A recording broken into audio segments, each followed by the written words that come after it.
नमस्कार साथियों, आज हम देखेंगे राज्यों का एक महत्वपूर्ण संस्थान जिसका नाम है राज्य सूचना आयोग या स्टेट इंफॉर्मेशन कमीशन। इसके बारे में हम देखेंगे कि स्थापना, इसकी संरचना, इसके सदस्यों की योग्यता, इनको कैसे हटाया जाता है, कितना इनका कार्यकाल होता है, इस बारे में हम आज बात करेंगे।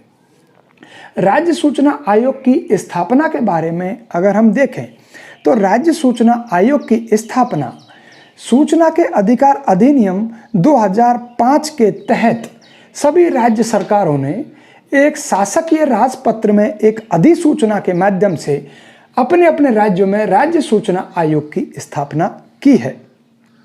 अगर हम राजस्थान की बात करें तो राजस्थान में सर्वप्रथम राज्य सूचना आयोग की स्थापना 18 अप्रैल 2006 को की गई थी।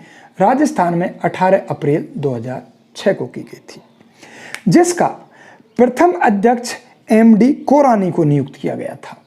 यह 2006 में राज्य सूचना आयोग का राजस्थान में प्रथम अध्यक्ष किसको नियुक्त किया गया था? एमडी कोरानी को।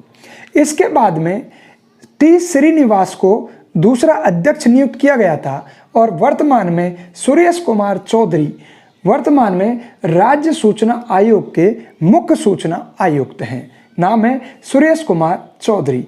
इनके अलावा दो सूचना आयुक्त और हैं, जिनमें एक का नाम है चंद्रमोहन मीना और दूसरा है आशुतोष शर्मा। ये इसके सहायक सूचना आयुक्त हैं, चंद्रमोहन मीना और आशुतोष शर्मा।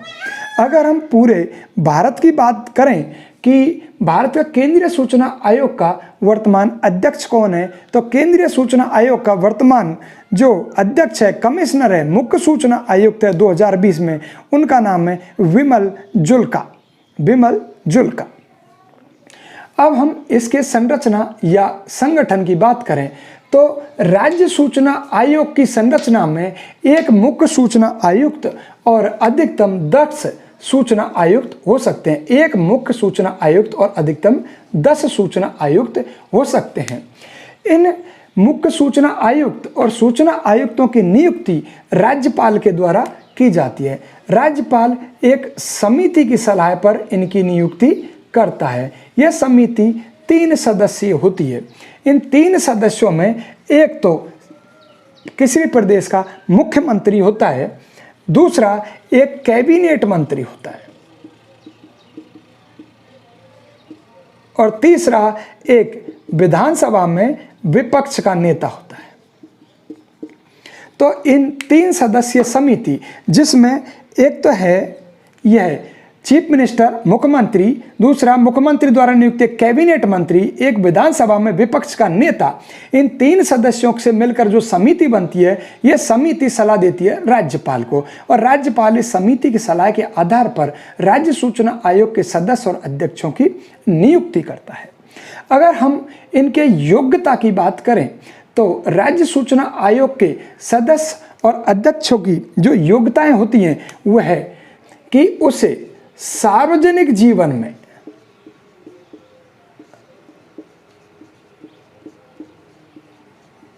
अनुभवी आदमी होना चाहिए। ऐसे किसी व्यक्ति को राज्यपाल सूचना आयोग में सदस्य के रूप में नियुक्त करता है जिससे सार्वजनिक जीवन में एक अच्छा अनुभव प्राप्त होता हो। दूसरा, विधि, विज्ञान, तकनीकी,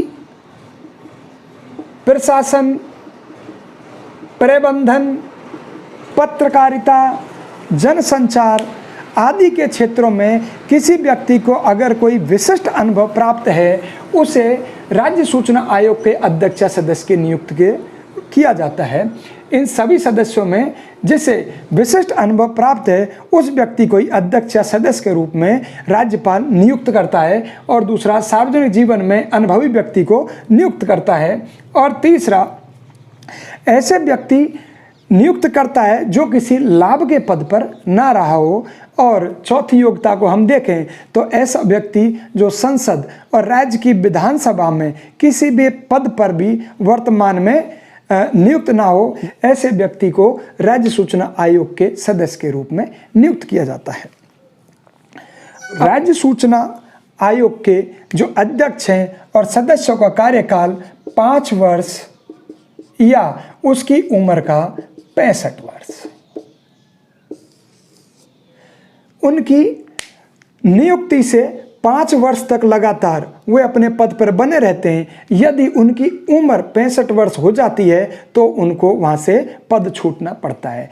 इसलिए उनकी नियुक्ति से 5 वर्ष या उसकी उम्र का 65 वर्ष तक ही वे अपना कार्यकाल पूरा करता है, चाहे वो मुख्य सूचना आयुक्त हो चाहे वो सूचना आयुक्त हो। इनको अपने पद से राज्यपाल के द्वारा हटाया जा सकता है। राज्यपाल सुप्रीम कोर्ट की सलाह या जांच के आधार पर, जब सुप्रीम कोर्ट सलाह और जांच के आधार पर और जब यह साबित कदाचार या अक्षमता इनके आधार पर राज्यपाल इन्हें अपने पद से हटा सकता है। तो यह था कि राज्यपाल सुप्रीम कोर्ट की जांच और सलाह के बाद में यह साबित कदाचार और अक्षमता के आधार पर केंद्र राज्य सूचना आयोग के किसी भी अध्यक्ष और सदस्य को हटा सकता है। वेतन भत्ते, इनके वेतन भत्ते निर्वाचन आयुक्त के समान होते हैं। इनके जो मुख्य सूचना आयुक्त होता है, मुख्य सूचना आयुक्त, और होते हैं अन्य आयुक्त। तो मुख्य सूचना आयुक्त का वेतन भत्ता जो होता है यह निर्वाचन आयुक्त के समान होता है। निर्वाचन आयुक्त के समान होता है, जबकि अन्य जो आयुक्त होते हैं, अन्य जो सूचना आयुक्त होते हैं, इनके वेतन भत्ते राज्य के मुख्य सचिव के बराबर होते हैं। राज्य सूचना आयोग के शक्ति एवं कार्य, जिसकी पहली शक्ति है,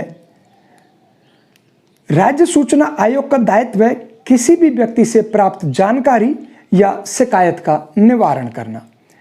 दूसरा इसका दायित्व है ठोस आधार पर प्राप्त मामलों की जांच का आदेश देना। या इनको लगता है कि ठोस आधार पर कोई शिकायत हमें प्राप्त होती है तो उसका यह जांच के आदेश देते हैं। तीसरा, जांच करते समय कई मामलों में इन्हें दीवानी न्यायालय जैसी शक्तियां प्राप्त होती हैं। राज्य सूचना आयोग को जांच करते समय दीवानी न्यायालय जैसी शक्तियां प्राप्त होती हैं, जैसे इन्हें दस्तावेजों को मंगवाने की शक्ति होती है, किसी भी व्यक्ति या संस्थान को सम्मन जारी करने की शक्ति होती है, और किसी को शपथ का साक्ष्य प्राप्त करने की शक्ति इन्हें प्राप्त होती है, और गवाह और दस्तावेजों की जांच हेतु ये सम्मन जारी करने की इनमें शक्ति होती है। इस प्रकार राज्य सूचना आयोग में दीवानी न्यायालय जैसी शक्तियां प्राप्त होती हैं। इनके अलावा चौथा नंबर, जांच के समय सार्वजनिक दस्तावेजों को मंगवाने की इसमें शक्ति होती है। जांच के समय सार्वजनिक, इसके अलावा अब लोक प्राधिकारी से अपने निर्णय लागू करवाने की शक्ति इन्हें होती है। इसके अलावा यह प्रति वर्ष अपना प्रतिवेदन विधानमंडल में राज्य सरकार को भेजता है। के लिए सार्वजनिक दस्तावेज मंगवाने की शक्ति राज्य सूचना आयोग के पास में होती है। पांचवा, लोक प्राधिकारी से अपने निर्णय लागू करवाने की शक्ति राज्य सूचना आयोग के पास में होती है। और छठा, यह प्रति वर्ष अपना प्रतिवेदन यह राज्यपाल को या राज्य सरकार के पास में भेजता है, जिसे राज्य सरकार विधानमंडल के सदन में यह इस प्रतिवेदन को रखवाती है। इस प्रकार से हमारा यह राज्य सूचना आयोग समाप्त होता है, जिसमें हमने स्थापना, संरचना, योग्यता, कार्यकाल, शक्ति, वेतन भत्ते और इनको हटाना, इस प्रकार से हमने ये सारी चीज़ें देखी और हमारा यहाँ से चैप्टर समाप्त होता है। नमस्कार।